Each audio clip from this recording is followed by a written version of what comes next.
Ici Paris, merci à vous de nous rejoindre dans cette édition de l'émission L'Europe parle aux Congolais. Le Sako Tika Ye Asala. Ye, c'est le peuple congolais de la République démocratique du Congo dans ses droits de peuple à disposer d'eux-mêmes. Le Sako a notre invitée, Madame Blandine Diafoutoua, secrétaire générale de RCK et présidente du collectif Souveraineté panafricaine. Parlons élection. Maman, Nassina Lobi le Sako. Le Sako Mpaka Lilo Miango, journaliste à Ngambo Nangambo. Merci na invitation dans le plateau encore une fois de l'Europe parle aux Congolais. Donc nous sommes ici effectivement élection Tolobi, élection Nambo Canabiso Congo. Déjà dans un premier temps, et là on a des Canabiso congolais, c'est que pour nous la résistance, il n'y est hors de question qu'il y ait une élection avec l'occupation. Quand on cible l'occupation, on parle bien sûr de celui qui est en tête de notre pays, c'est Joseph Kabila, de son vrai nom Hippolyte Kanambe Kabange, qui est aujourd'hui la tête représentante de l'occupation. Mais quand on va un peu plus bas, hiérarchiquement parlant, on a toutes nos institutions, le Sénat, la Cour constitutionnelle et toutes les autres institutions et encore beaucoup d'entreprises même, parce qu'on oublie souvent cet aspect des entreprises congolaises qui sont à la tête, qui ont à leur tête des étrangers dans notre pays, notamment l'occupation des Rwandais qui eux forment l'occupation dans notre pays. Donc les élections, pour nous, la résistance, il en est hors de question. Mais nous allons expliquer au peuple congolais, puisqu'aujourd'hui, tous les Congolais du monde n'ont pas cet esprit révolutionnaire, n'ont pas cet esprit de résistance, n'ont pas non plus l'accoutumance de vivre une résistance telle que nous la vivons aujourd'hui à l'extérieur de notre pays. Donc nous allons leur expliquer pourquoi est-ce que ce n'est pas possible qu'il y ait des élections en République démocratique du Congo, car dans un premier temps, cela n'est pas la volonté de cet occupant, M. Joseph Kabila, et dans un deuxième temps, cela ne va pas aller pour faciliter la démocratie en République démocratique du Congo, puisque même si son nom le dit, démocratique, mais en réalité, nous n'avons aucune démocratie qui a été mise en place depuis la fin du mandat de Mobutu jusqu'à aujourd'hui. Et puis, ici, on a entendu dire qu'ils allaient envoyer des délégations pour faire des enrôlements. Est-ce que c'était pas de la provocation? Alors déjà, constitutionnellement, la diaspora n'a pas droit de vote. Donc, logiquement, il ne peut avoir d'enrôlement ici dans la diaspora pour que les Congolais de l'extérieur puissent participer aux élections, puisque constitutionnellement, nous n'avons pas ce droit-là. Donc les élections en République démocratique du Congo, comme nous le disons dans ce titre, est un piège pour permettre la continuité de l'occupation en République démocratique du Congo. Ce piège-là, il est fait de telle sorte à ce que à la finale, on arrive à un point mort où il n'y aura pas d'élection. Les seules fois où on a pu avoir des élections en République démocratique du Congo, c'est bien sûr quand il y a eu en 2005 et 2006 les élections entre Kabila et Jean-Pierre Mbemba. Nous avons eu des élections en 2010 et 2011 avec le feu Étienne Tshisekedi, avec encore Joseph Kabila. Et dans ces deux cas-là, il y a eu tricherie à chaque fois. Et c'est toujours Joseph Kabila qui s'est maintenu au pouvoir. Il y aurait dû avoir eu des élections en 2016. Cela n'a pas eu lieu tout simplement parce que à ce moment-là, Kabila s'est retrouvé sous un fait accompli du fait que dans notre constitution, il n'est permis d'avoir que 2 mandats. Donc le mandat présidentiel, un président de la République en République démocratique du Congo est éligible que 2 fois et non pas 3 fois. Donc il s'est retrouvé devant ce fait accompli et il ne pouvait pas à ce moment-là organiser des élections parce que cela voudrait dire qu'il ne serait pas candidat aux élections présidentielles. Donc nous sommes arrivés à ce consensus qui a été fait entre la CENCO et le Rassemblement pour permettre que Kabila puisse aujourd'hui se maintenir toujours à la tête de notre pays. Or, à cette époque-là encore, nous avions une autre possibilité.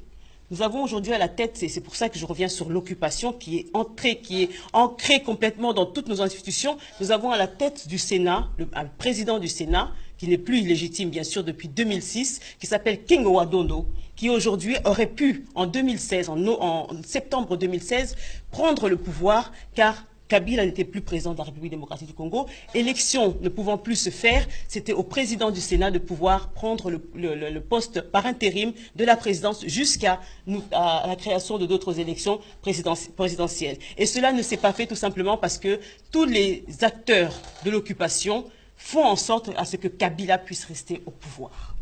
Voilà ce qui se passe aujourd'hui en République démocratique du Congo. Et si on veut enrôler la diaspora, j'en interpelle à mes compatriotes congolais de la diaspora, ceux qui sont soi-disant combattants, ceux qui ne le sont pas, ceux qui pensent ne pas l'être, ceux qui sont dans la résistance.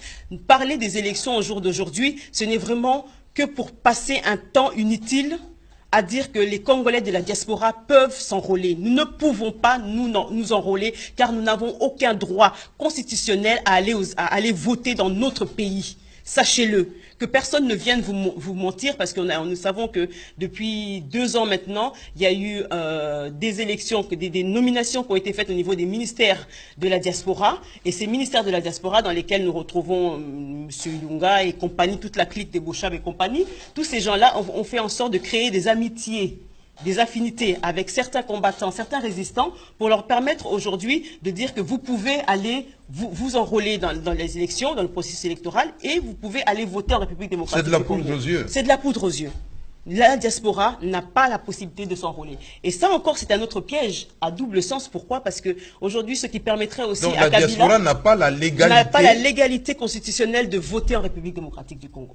Et ça, c'est un acquis au niveau de notre Constitution. Et ça l'a été d'ailleurs, ça a été un sujet qui a relevé beaucoup de débats aux dernières élections 2010-2011 avec Feu Etienne Tshisekedi, qui à ce moment-là a accepté que les élections se fassent sans la participation de la diaspora. Donc depuis cette année-là, nous, la diaspora, nous ne pouvons pas institutionnellement voter. Mais le double piège, ce serait quoi? Ce serait de susciter au sein des Congolais de la diaspora l'envie tout justement d'aller voter.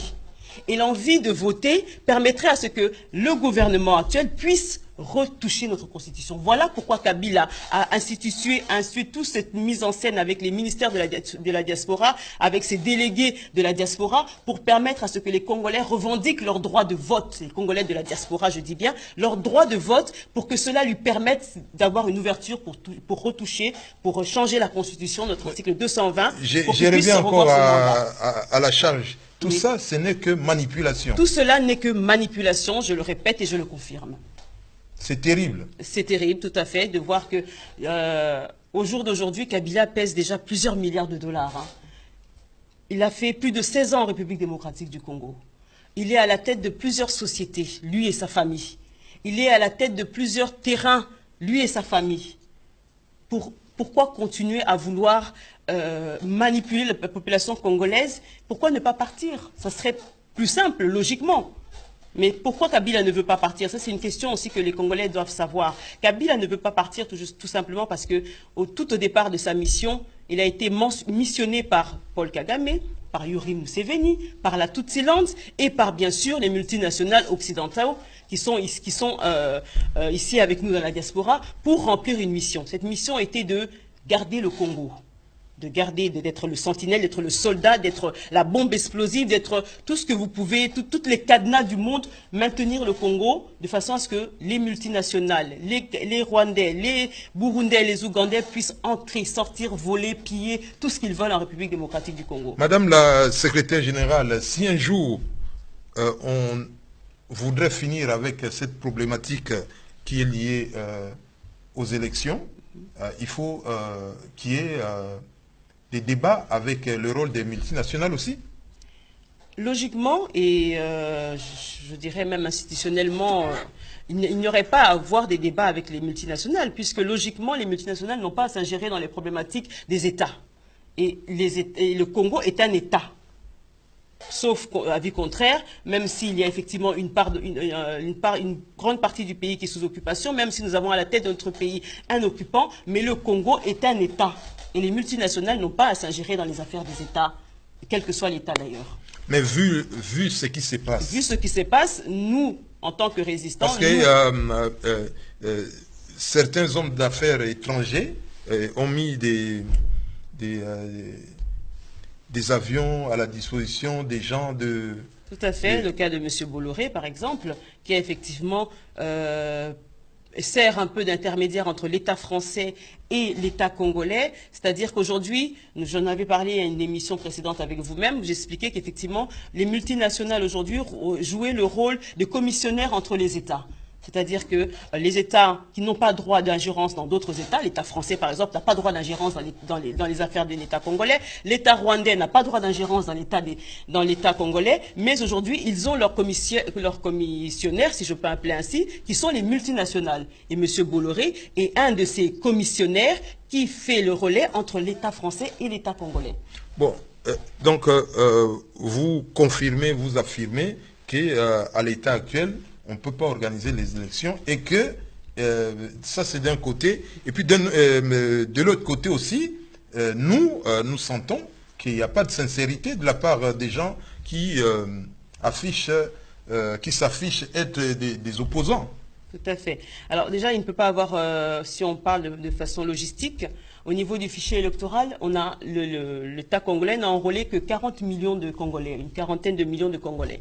Or, nous sommes plus de 80 millions en République démocratique du Congo. Si on exclut effectivement tous les mineurs, si on exclut les personnes âgées, si on exclut les personnes qui sont décédées officiellement, ils en arrivent à peu près 40 millions qui ont été enrôlés. Dans ces 40 millions enrôlés, il y a plus de 6 millions d'irrégularités, c'est-à-dire des personnes qui se retrouvent en doublon ou des personnes qui sont déjà mortes et qui sont encore considérés comme électeurs, qui apparaissent encore dans les fichiers électoraux. Ou des étrangers, comme on a vu, comme des Rwandais. Beaucoup d'étrangers, d'ailleurs, qui apparaissent, mais ces étrangers-là n'apparaissent pas sous leur véritable nom. C'est ça le pire. Et c'est pour ça que, d'ailleurs, on a affaire à toute une mise en scène, si je peux dire, ou à tout un trafic concernant nos passeports, par exemple, tout un trafic au niveau des passeports congolais, biométrie, pas biométrie, on refait des nouveaux, on en refait d'autres. Tout cela, pourquoi? Parce que le plan des Rwandais, c'est de mettre en place, par exemple, moi je m'appelle Blandine Zafutua,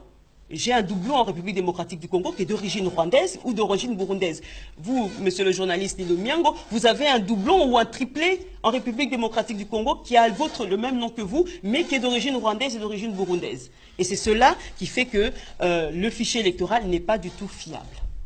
Voilà, donc en termes logistiques, c'est déjà un premier point. Et deuxièmement, au niveau de la Cour constitutionnelle, puisque en dernier ressort, si jamais élection il y a, le dernier organe qui peut prononcer, qui peut valider les élections en République démocratique du Congo, c'est la Cour constitutionnelle. Et nous savons qu'au niveau de la Cour constitutionnelle, 3 des membres de cette Cour sont nommés exclusivement par Kabila lui-même. Et en tant qu'occupant, tout à fait, puisque le président de la Cour constitutionnelle actuellement, qui est Vundwa Temako, qui semble-t-il, serait d'une autre origine que l'origine congolaise. Ça, c'est encore à vérifier, bien sûr. Mais il a été nommé par Kabila. Et aujourd'hui, la Cour constitutionnelle, qui devrait comporter 9 membres, n'en a que 6. Donc, ce qui fait encore une irrégularité pour pouvoir aller réellement aux élections. Puisque nous avons eu un décès et 2 membres démissionnaires au niveau de cette institution-là. Donc aujourd'hui, concrètement, même de la part du gouvernement congolais, si vraiment il a la sincérité de vouloir aller aux élections, matériellement, ils ne peuvent pas aller aux élections. Mais est-ce que les jeunes garçons ou filles congolais qui sont nés ici, qui ont grandi ici, vous échangez avec eux par rapport avec cette problématique des élections, des prétendues élections? Tout à fait. La jeunesse congolaise ici est assez informée de ce qui se passe en République démocratique du Congo pour la plupart. Eux-mêmes qui sont nés dans un pays, si on peut dire, démocratique, qui usent du moins de procédés démocratiques, eux-mêmes qui ont été habitués à avoir des élections ici dans ce pays, en France, dans d'autres pays d'Europe, savent comment se font les élections. Et ils savent qu'en République démocratique du Congo, quelqu'un qui a leur âge, qui n'a jamais pu faire aucun acte administratif citoyen, qui n'a jamais pu avoir une vraie carte d'identité, qui n'a même pas de quoi aller s'instruire à l'école, qui ne mange pas à sa faim, ne peut pas consensueusement aller voter.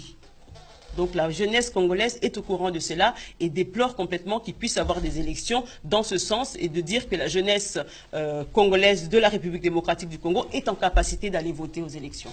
Bon, que pensez-vous de certains compatriotes qui vivent ici avec nous dans des pays occidentaux qui affirment qu'ils seront candidats à la présidentielle? C'est un peu comme on dit c'est un peu le serpent qui se mord la queue. C'est-à-dire que nous sommes dans un pays occupé. En dehors de la résistance, il n'y a aucun autre moyen de pouvoir chasser cette occupation, de pouvoir mettre en place des vraies élections. Donc ceux qui sont aujourd'hui résistants, qui sont à l'extérieur du pays et qui se disent être candidats dans ces élections actuelles avec l'occupant, c'est impensable. C'est quelque chose, soit ils se mentent à eux-mêmes, soit ils mentent à la population qu'ils veulent influencer. puisque ce n'est pas possible d'être dans un cadre électoral avec l'occupant. Dans un premier temps, ce qu'il faut, c'est chasser l'occupation. Donc, ce n'est pas logique qui commence à faire des meetings, comme on a vu. Tout à fait, c'est complètement illogique. Dans une des communes de la région parisienne, par exemple à Aubervilliers, des gens qui sont venus du Congo faire des meetings. En plus, qui viennent du Congo faire des meetings ici, sachant que les Congolais de la diaspora, je le répète, n'ont pas droit de vote. Donc c'est complètement idiot tout cela. C'est simplement pour faire rentrer dans la psychologie des Congolais que les élections doivent avoir lieu, que la population rentre dans ce vent et dans cette lancée, pour que demain, quand les élections n'auront pas lieu, et que Kabila, puisque le plan de Kabila, à la fin de moment opportun, c'est-à-dire au plus tard en septembre 2018, ce sera de dire que matériellement, ils ne peuvent pas faire les élections et qu'en contrepartie des élections, ils feront un référendum. Et dans ce référendum-là, il proposera à ce que son mandat soit revu. Puisque nous venons d'apprendre récemment et de sources sûres que les élections de 2005-2006 contre Mbemba vont être contestées. C'est-à-dire que Kabila n'aura plus 2 mandats effectifs, mais aura un seul mandat effectif, c'est-à-dire issu des élections de 2010 et 2011. Et cela avec la complicité, et je le dis droit dans les yeux, de la soi-disant opposition qui se trouve en République démocratique du Congo. Tous les opposants qui sont en République démocratique du Congo savent ce que Kabila prépare à ce niveau-là. Ils veulent contester les élections de 2005-2006 pour faire en sorte que Kabila n'ait eu qu'un seul mandat. Ce qui lui permettrait effectivement de postuler à un autre mandat présidentiel dans la légitimité et selon notre constitution. Donc, Lingala, oui. Élection exaltée, solution psycho-exanine. Élection exaltée, solution exaltée, la résistance, c'est-à-dire qui amène le soulèvement populaire. L'article 64 de notre constitution est très clair dessus. Tout Congolais a le droit et devoir de chasser toute personne ou tout groupe de personnes qui prennent le pouvoir ou qui le maintient par la force. Kabila maintient son pouvoir par la force. Il l'a pris par la force, il ne dégagera que par la force. Et ça, le soulèvement populaire peut nous permettre de faire un raz-de-marée total pour chasser l'occupation. Famille congolaise, RCK, soi-disant élection. Bana togolo bana bakoto ndenge tolobaka familièrement bana bakoto bayebi makambo ezoleka na mboka na bango bayebi ke ndenge ezali bo un jeune de leur âge tous jeune moko il y a 18 ans 19 ans 20 ans 21 ans à la France akendaki classe akendaki na maternelle akenda primaire akenda collège akenda lycée akenda université. Nakati ya Congo mwana âge wana rozwaye atanga même pas peut-être assuré car na école primaire peut-être car na gardien ndenge tolobaka na monoko na biso ya mboka donc aza la capacité te ya okende ko voter nakati ya mboka bilenge wana basi mibali balingi pe ba élection te balingi ba élection te po bayebi ke élection wana ezali lokuta pona kokosa peuple congolais ke Kabila zolinga kaka avanda na makasi na kiti ya bokonzi o bapesaka ye akengela nde yango yalingi anganzama na kati wana. En parlant de la jeunesse, rappelez ngai moi et douleur moko habité biso na kati ya mutema biso na kati ya diaspora to perdre ndeko na jeune sœur nanga ou même mwana nanga parce que azana âge ya musika te ya mwana nanga liboso akufi komone Naomi Musenga. Donc na beleli ba peuple congolais toza na marche blanche le mercredi 16 mai à Strasbourg tozali belé tolakisa ke communauté na biso toyebi ko se soutenir toyebi valeur ya bomoto mwana na biso wana leki na biso wana akufi na ba conditions moko catastrophiques. Et aujourd'hui, je dénonce, je mets un point sur l'assistance médicale en France. On croit qu'ici en Europe, on a la possibilité d'avoir les soins médicaux tels qu'on le souhaite. Certainement dans un premier degré, mais dans d'autres degrés, ce n'est pas cela. Le SAMU en France ici n'est plus comme il était il y a encore 10 ans ou 15 ans auparavant. La responsabilité de la mort de notre sœur, de notre fille Naomi Musenga s'impute directement au SAMU du 67 ou encore, si je dirais, à la direction générale du SAMU ou encore, si je vais encore plus loin, à l'État français, puisque le SAMU est un bien public. Donc, c'est l'État français qui a aujourd'hui tué volontairement ou involontairement Naomi Musenga. Alors j'en appelle à tous les Congolais, nous au niveau du RCK, nous soutenons la famille Musenga et nous irons jusqu'au bout avec eux. Mais s'ils vont en justice, nous irons en justice et nous porterons partie civile. Porter partie civile. Tout à fait, c'est ce que j'annonçais, que le RCK se portera partie civile dans cette affaire et dans toute autre affaire qui concernera la population congolaise, ce qui est dans le cadre de notre engagement au sein de notre mouvement, mais également parce que la communauté congolaise doit connaître ses droits aussi bien à l'extérieur qu'à l'intérieur de son pays.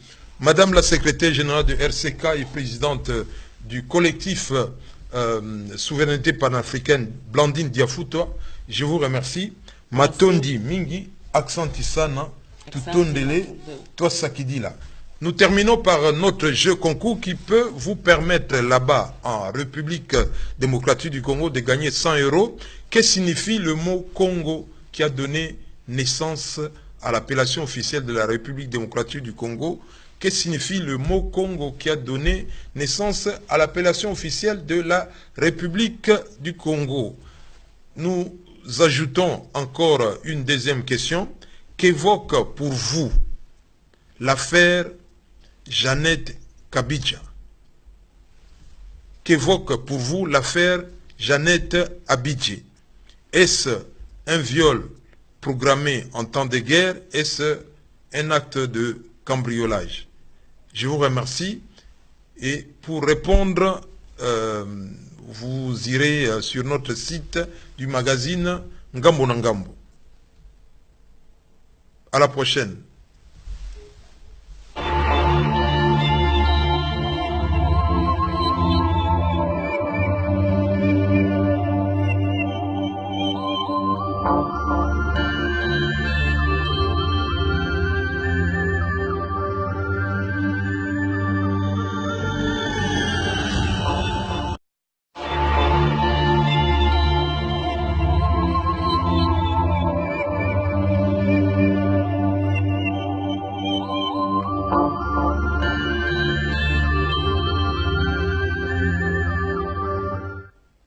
Ici Paris, merci à vous de nous rejoindre dans cette édition de l'émission L'Europe parle aux Congolais. Lusako Tika Ye Asala.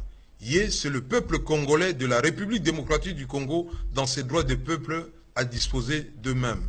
Lusako a notre invité, Madame Blandine Diafoutoa, secrétaire générale de RCK et présidente du collectif Souveraineté panafricaine. Parlons élection. Maman. Nasina Lobi Lusako. Lusako Mpaka Lilo Miango, journaliste à Ngambo na Ngambo. Merci na invitation dans la plateau encore une fois de l'Europe parle aux Congolais. Donc nous sommes ici effectivement élection de lobby, élection dans Bukanabiso Congo. Déjà dans un premier temps, et là on a au Congolais, c'est que pour nous la résistance, il n'y est hors de question qu'il y ait une élection avec l'occupation.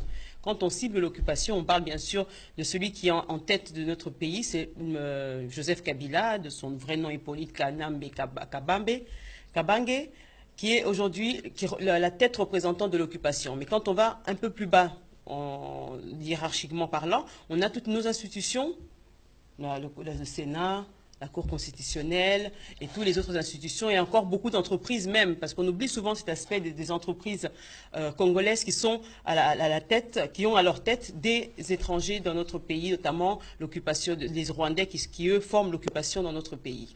Donc les élections, pour nous, la résistance, il en est hors de question. Mais nous allons expliquer au peuple congolais, puisqu'aujourd'hui, tous les Congolais du monde n'ont pas cet esprit révolutionnaire, n'ont pas cet esprit de résistance, n'ont pas non plus l'accoutumance de vivre une résistance telle que nous la vivons aujourd'hui à l'extérieur de notre pays. Donc nous allons leur expliquer pourquoi est-ce que ce n'est pas possible qu'il y ait des élections en République démocratique du Congo, car dans un premier temps, cela n'est pas la volonté de cet occupant, M. Joseph Kabila. Et dans un deuxième temps, cela ne va pas aller pour faciliter la démocratie en République démocratique du Congo. Puisque même si son nom le dit, démocratique, mais en réalité, nous n'avons aucune démocratie qui a été mise en place depuis la fin du mandat de Mobutu jusqu'à aujourd'hui. Et puis, ici, on a entendu dire qu'ils allaient envoyer des délégations pour faire des enrôlements. Est-ce que c'était pas de la provocation? Alors déjà, constitutionnellement, la diaspora n'a pas droit de vote. Donc, logiquement, il ne peut avoir d'enrôlement ici dans la diaspora pour que les Congolais de l'extérieur puissent participer aux élections, puisque constitutionnellement, nous n'avons pas ce droit-là. Donc les élections en République démocratique du Congo, comme nous le disons dans ce titre, est un piège pour permettre la continuité de l'occupation en République démocratique du Congo. Ce piège-là, il est fait de telle sorte à ce que à la finale, on arrive à un point mort où il n'y aura pas d'élection. Les seules fois où on a pu avoir des élections en République démocratique du Congo, c'est bien sûr quand il y a eu, en 2005 et 2006, les élections entre Kabila et Jean-Pierre Mbemba. Nous avons eu des élections en 2010 et 2011 avec le feu Étienne Tshisekedi, avec encore Joseph Kabila. Et dans ces deux cas-là, il y a eu tricherie à chaque fois. Et c'est toujours Joseph Kabila qui s'est maintenu au pouvoir. Il y aurait dû avoir eu des élections en 2016. Cela n'a pas eu lieu tout simplement parce qu'à ce moment-là, Kabila s'est retrouvé sous un fait accompli du fait que dans notre Constitution, il n'est permis d'avoir que 2 mandats. Donc le mandat présidentiel, un président de la République en République démocratique du Congo est éligible que 2 fois et non pas 3 fois. Donc il s'est retrouvé devant ce fait accompli et il ne pouvait pas à ce moment-là organiser des élections parce que cela voudrait dire qu'il ne serait pas candidat aux élections présidentielles. Donc nous sommes arrivés à ce consensus qui a été fait entre la CENCO et le Rassemblement pour permettre que Kabila puisse aujourd'hui se maintenir toujours à la tête de notre pays. Or, à cette époque-là encore, nous avions une autre possibilité.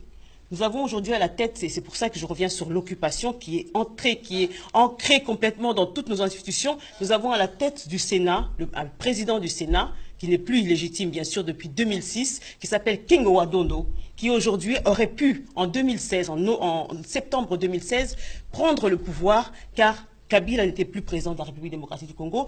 Élection ne pouvant plus se faire, c'était au président du Sénat de pouvoir prendre le poste par intérim de la présidence jusqu'à la création de d'autres élections présidentielles. Et cela ne s'est pas fait tout simplement parce que tous les acteurs de l'occupation font en sorte à ce que Kabila puisse rester au pouvoir. Voilà ce qui se passe aujourd'hui en République démocratique du Congo. Et si on veut enrôler la diaspora, j'en interpelle à mes compatriotes congolais de la diaspora, ceux qui sont soi-disant combattants, ceux qui ne le sont pas, ceux qui pensent ne pas l'être, ceux qui sont dans la résistance. Parler des élections au jour d'aujourd'hui, ce n'est vraiment que pour passer un temps inutile à dire que les Congolais de la diaspora peuvent s'enrôler. Nous ne pouvons pas nous enrôler car nous n'avons aucun droit constitutionnel à aller voter dans notre pays. Sachez-le, que personne ne vienne vous mentir parce que nous savons que depuis 2 ans maintenant, il y a eu des élections, des nominations qui ont été faites au niveau des ministères de la diaspora. Et ces ministères de la diaspora dans lesquels nous retrouvons M. Ilunga et compagnie, toute la clique des Bouchab et compagnie, tous ces gens-là ont fait en sorte de créer des amitiés, des affinités avec certains combattants, certains résistants, pour leur permettre aujourd'hui de dire que vous pouvez aller vous enrôler dans les élections, dans le processus électoral, et vous pouvez aller voter en République démocratique. C'est de la poudre aux yeux. C'est de la poudre aux yeux. La diaspora n'a pas la possibilité de s'enrôler. Et ça encore, c'est un autre piège à double sens. Pourquoi? Parce que aujourd'hui, ce qui permettrait aussi donc à Kabila... la diaspora n'a pas la légalité... n'a pas la légalité constitutionnelle de voter en République démocratique du Congo. Et ça, c'est un acquis au niveau de notre Constitution. Et ça l'a été d'ailleurs, ça a été un sujet qui a relevé beaucoup de débats aux dernières élections 2010-2011 avec Feu Étienne Tshisekedi, qui à ce moment-là a accepté que les élections se fassent sans la participation de la diaspora. Donc depuis cette année-là, nous, la diaspora, nous ne pouvons pas institutionnellement voter. Mais le double piège, ce serait quoi? Ce serait de susciter au sein des Congolais de la diaspora l'envie tout justement d'aller voter. Et l'envie de voter permettrait à ce que le gouvernement actuel puisse retoucher notre Constitution. Voilà pourquoi Kabila a institué toute cette mise en scène avec les ministères de la diaspora, avec ses délégués de la diaspora, pour permettre à ce que les Congolais revendiquent leur droit de vote, les Congolais de la diaspora, je dis bien, leur droit de vote, pour que cela lui permette d'avoir une ouverture pour retoucher, pour changer la Constitution, notre article 220. Je reviens encore à la charge. Tout ça, ce n'est que manipulation. Tout cela n'est que manipulation, je le répète et je le confirme. C'est terrible. C'est terrible, tout à fait, de voir que au jour d'aujourd'hui, Kabila pèse déjà plusieurs milliards de dollars. Hein. Il a fait plus de 16 ans en République démocratique du Congo. Il est à la tête de plusieurs sociétés, lui et sa famille. Il est à la tête de plusieurs terrains, lui et sa famille. Pourquoi continuer à vouloir manipuler la population congolaise? Pourquoi ne pas partir? Ça serait plus simple, logiquement. Mais pourquoi Kabila ne veut pas partir? Ça, c'est une question aussi que les Congolais doivent savoir. Kabila ne veut pas partir tout simplement parce que tout au départ de sa mission, il a été missionné par Paul Kagame, par Yoweri Museveni, par la Tutsi-Land et par, bien sûr, les multinationales occidentales qui sont ici avec nous dans la diaspora pour remplir une mission. Cette mission était de garder le Congo. de garder, d'être le sentinelle, d'être le soldat, d'être la bombe explosive, d'être tout ce que vous pouvez, toutes les cadenas du monde, maintenir le Congo de façon à ce que les multinationales, les Rwandais, les Burundais, les Ougandais puissent entrer, sortir, voler, piller, tout ce qu'ils veulent en République démocratique du Congo. Madame la secrétaire générale, si un jour on voudrait finir avec cette problématique qui est liée aux élections, il faut qu'il y ait des débats avec le rôle des multinationales aussi? Logiquement, et je dirais même institutionnellement, il n'y aurait pas à avoir des débats avec les multinationales, puisque logiquement, les multinationales n'ont pas à s'ingérer dans les problématiques des États. Et le Congo est un État. Sauf avis contraire, même s'il y a effectivement une grande partie du pays qui est sous occupation, même si nous avons à la tête de notre pays un occupant, mais le Congo est un État. Et les multinationales n'ont pas à s'ingérer dans les affaires des États, quel que soit l'État d'ailleurs. Mais vu ce qui se passe... Vu ce qui se passe, nous, en tant que résistants... Parce que certains hommes d'affaires étrangers ont mis des avions à la disposition des gens de... Tout à fait, le cas de M. Bolloré, par exemple, qui a effectivement sert un peu d'intermédiaire entre l'État français et l'État congolais. C'est-à-dire qu'aujourd'hui, j'en avais parlé à une émission précédente avec vous-même, où j'expliquais qu'effectivement, les multinationales aujourd'hui jouaient le rôle de commissionnaires entre les États. C'est-à-dire que les États qui n'ont pas droit d'ingérence dans d'autres États, l'État français par exemple n'a pas droit d'ingérence dans les affaires de l'État congolais, l'État rwandais n'a pas droit d'ingérence dans l'État congolais, mais aujourd'hui ils ont leurs commissionnaires, si je peux appeler ainsi, qui sont les multinationales. Et M. Bolloré est un de ces commissionnaires qui fait le relais entre l'État français et l'État congolais. Bon, donc vous confirmez, vous affirmez qu'à l'état actuel, on ne peut pas organiser les élections et que ça c'est d'un côté. Et puis de l'autre côté aussi, nous sentons qu'il n'y a pas de sincérité de la part des gens qui s'affichent être des opposants. Tout à fait. Alors déjà, il ne peut pas avoir, si on parle de façon logistique, au niveau du fichier électoral, on a l'État congolais n'a enrôlé que 40 millions de Congolais, une quarantaine de millions de Congolais. Or, nous sommes plus de 80 millions en République démocratique du Congo. Si on exclut effectivement tous les mineurs, si on exclut les personnes âgées, si on exclut les personnes qui sont décédées officiellement, ils en arrivent à peu près 40 millions qui ont été enrôlés. Dans ces 40 millions enrôlés, il y a plus de 6 millions d'irrégularités.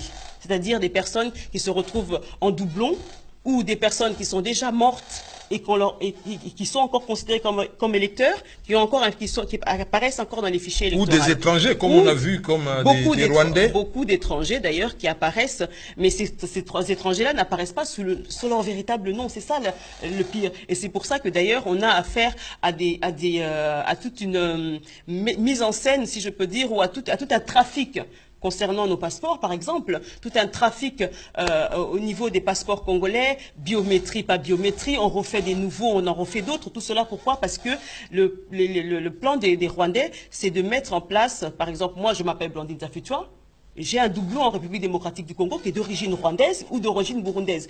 Vous, monsieur le journaliste Lilo Miango, vous avez un doublon ou un triplé en République démocratique du Congo qui a le même nom que vous, mais qui est d'origine rwandaise et d'origine burundaise. Et c'est cela qui fait que le fichier électoral n'est pas du tout fiable. Voilà, donc en termes logistiques, cela, c'est déjà un premier point. Et deuxièmement, au niveau de la Cour constitutionnelle, puisque en dernier ressort, si jamais élection il y a, le dernier organe qui peut prononcer, qui peut valider les élections en République démocratique du Congo, c'est la Cour constitutionnelle. Et nous savons qu'au niveau de la Cour constitutionnelle, 3 des membres de cette Cour sont nommés exclusivement par Kabila lui-même. Et en tant qu'occupant, tout à fait, puisque le président de la Cour constitutionnelle actuellement, qui est Vundwa Tepemako, qui semble-t-il, serait d'une autre origine que l'origine congolaise. Ça, c'est encore à vérifier, bien sûr. Mais il a été nommé par Kabila. Et aujourd'hui, la Cour constitutionnelle, qui devrait comporter 9 membres, n'en a que 6. Donc, ce qui fait encore une irrégularité pour pouvoir aller réellement aux élections. Puisque nous avons eu un décès et 2 membres démissionnaires au niveau de cette institution-là. Donc aujourd'hui, concrètement, même de la part du gouvernement congolais, s'il veut, si vraiment il a la sincérité de vouloir aller aux élections, matériellement, ils ne peuvent pas aller aux élections. Mais est-ce que les jeunes garçons ou filles congolais qui sont nés ici, qui ont grandi ici, vous échangez avec eux par rapport avec cette problématique des élections, des prétendues élections? Tout à fait. La jeunesse congolaise ici est assez informée de ce qui se passe en République démocratique du Congo pour la plupart. Eux-mêmes qui sont nés dans un pays, si on peut dire, démocratique, qui usent du moins de procédés démocratiques, eux-mêmes qui ont été habitués à avoir des élections ici dans ce pays, en France, dans d'autres pays d'Europe, savent comment se font les élections. Et ils savent qu'en République démocratique du Congo, quelqu'un qui a leur âge, qui n'a jamais pu faire aucun acte administratif citoyen, qui n'a jamais pu avoir une vraie carte d'identité, qui n'a même pas de quoi aller s'instruire à l'école, qui ne mange pas à sa faim, ne peut pas consensueusement aller voter. Donc la jeunesse congolaise est au courant de cela et déplore complètement qu'il puisse avoir des élections dans ce sens et de dire que la jeunesse congolaise de la République démocratique du Congo est en capacité d'aller voter aux élections. Bon, que pensez-vous de certains compatriotes qui vivent ici avec nous dans des pays occidentaux qui affirment qu'ils seront candidats à la présidentielle? C'est un peu, comme on dit c'est un peu le serpent qui se mord la queue. C'est-à-dire que nous sommes dans un pays occupé. En dehors de la résistance, il n'y a aucun autre moyen de pouvoir chasser cette occupation, de pouvoir mettre en place des vraies élections. Donc ceux qui sont aujourd'hui résistants, qui sont à l'extérieur du pays et qui se disent être candidats dans ces élections actuelles avec l'occupant, c'est impensable. C'est quelque chose, soit ils se mentent à eux-mêmes, soit ils mentent à la population qu'ils veulent influencer. Puisque ce n'est pas possible d'être dans un cadre électoral avec l'occupant. Dans un premier temps, ce qu'il faut, c'est chasser l'occupation. Donc, ce n'est pas logique qu'ils commencent à faire des meetings comme on a vu. Tout à fait, c'est complètement illogique. Dans une des communes de la région parisienne, par exemple à Aubervilliers, des gens qui sont venus du Congo faire des meetings. En plus, qui viennent du Congo faire des meetings ici, sachant que les Congolais de la diaspora, je le répète, n'ont pas droit de vote. Donc c'est complètement idiot tout cela. C'est simplement pour faire rentrer dans la psychologie des Congolais que les élections doivent avoir lieu, que la population rentre dans ce vent et dans cette lancée pour que demain, quand les élections n'auront pas lieu, et que Kabila, puisque le plan de Kabila, à la fin, de moment opportun, c'est-à-dire au plus tard en septembre 2018, ce sera de dire que matériellement, ils ne peuvent pas faire les élections et qu'en contrepartie des élections, ils feront un référendum. Et dans ce référendum-là, il proposera à ce que son mandat soit revu. Puisque nous venons d'apprendre récemment et de sources sûres que les élections de 2005-2006 contre Mbemba vont être contestées. C'est-à-dire que Kabila n'aura plus 2 mandats effectifs, mais aura un seul mandat effectif, c'est-à-dire issu des élections de 2010 et 2011. Et cela avec la complicité, et je le dis droit dans les yeux, de la soi-disant opposition qui se trouve en République démocratique du Congo. Tous les opposants qui sont en République démocratique du Congo savent ce que Kabila prépare à ce niveau-là. Ils veulent contester les élections de 2005-2006 pour faire en sorte que Kabila n'ait eu qu'un seul mandat. Ce qui lui permettrait effectivement de postuler à un autre mandat présidentiel dans la légitimité et selon notre constitution. Donc, Lingala, oui. Élection exaltée, solution psycho-exanine. Élection exaltée, solution exalée, la résistance, c'est-à-dire qui amène le soulèvement populaire. L'article 64 de notre constitution est très clair dessus. Tout Congolais a le droit et devoir de chasser toute personne ou tout groupe de personnes qui prennent le pouvoir ou qui le maintient par la force. Kabila maintient son pouvoir par la force. Il l'a pris par la force, il ne dégagera que par la force. Et ça, le soulèvement populaire peut nous permettre de faire un raz-de-marée total pour chasser l'occupation. Famille congolaise, RCK, soi-disant élection. Bana togolo bana bakoto ndenge tolobaka familièrement bana bakoto bayebi makambo ezoleka na mboka na bango bayebi ke ndenge ezali bo un jeune de leur âge tozu jeune moko il y a 18 ans 19 ans 20 ans 21 ans à la France akendaki classe akendaki na maternelle akenda primaire akenda collège akenda lycée akenda université Nakati ya Congo mwana ajuana rozoyer atanga même pas peut-être assuré car na école primaire peut-être car na gardien ndenge to lobaka na monoko na biso ya mboka donc aza la capacité te ya okende ko voter nakati ya mboka bilenge wana basi mibali balingi pe ba élection te balingi ba élection te po ba yebi ke élection wana ezali lokuta pona okosa peuple congolais ke Kabila azolinga kaka avanda na makasi na kiti ya bokonzi o bapesaka ye akengela nde yango ya lingi anganzama na kati wana. En parlant de la jeunesse, rappelez ngai moi et douleur moko ezo habité biso na kati ya mutema biso na kati ya diaspora to auto perdre ndeko na jeune sœur nanga ou même mwana nanga parce que na âge ya musika te ya mwana nanga liboso akufi komone Naomi Musenga. Donc na beleli ba peuple congolais toza na marche blanche le mercredi 16 mai à Strasbourg toza les belé to la sa communauté na biso toyebi ko se soutenir toyebi valeur ya bomoto mwana na biso wana lek na biso wana akufi na ba conditions moko catastrophiques. Et aujourd'hui, je dénonce, je mets un point sur l'assistance médicale en France. On croit qu'ici en Europe, on a la possibilité d'avoir les soins médicaux tels qu'on le souhaite. Certainement dans un premier degré, mais dans d'autres degrés, ce n'est pas cela. Le SAMU en France ici n'est plus comme il était il y a encore 10 ans ou 15 ans auparavant. La responsabilité de la mort de notre sœur, de notre fille Naomi Musenga s'impute directement au SAMU du 67 ou encore, si je dirais, à la direction générale du SAMU ou encore, si je vais encore plus loin, à l'État français, puisque le SAMU est un bien public. Donc, c'est l'État français qui a aujourd'hui tué volontairement ou involontairement Naomi Musenga. Alors j'en appelle à tous les Congolais, nous au niveau du RCK, nous soutenons la famille Musenga et nous irons jusqu'au bout avec eux. S'ils vont en justice, nous irons en justice et nous porterons se porter partie civile. Tout à fait, c'est ce que j'annonçais, que le RCK se portera partie civile dans cette affaire et dans toute autre affaire qui concernera la population congolaise, ce qui est dans le cadre de notre engagement au sein de notre mouvement, mais également parce que la communauté congolaise doit connaître ses droits aussi bien à l'extérieur qu'à l'intérieur de son pays. Madame la secrétaire générale du RCK et présidente du collectif Souveraineté panafricaine, Blandine Diafouto, je vous remercie. Matondi Mingi, accenti sana, tutondele, toi sakidila. Nous terminons par notre jeu concours qui peut vous permettre là-bas, en République démocratique du Congo, de gagner 100 €. Qu'est-ce que signifie le mot Congo qui a donné naissance à l'appellation officielle de la République démocratique du Congo? Qu'est-ce que signifie le mot Congo qui a donné naissance à l'appellation officielle de la République du Congo?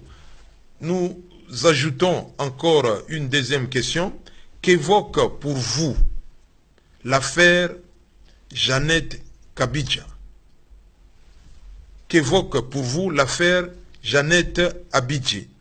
Est-ce un viol programmé en temps de guerre? Est-ce un acte de cambriolage? Je vous remercie. Et pour répondre, vous irez sur notre site du magazine Ngambo na Ngambo. À la prochaine.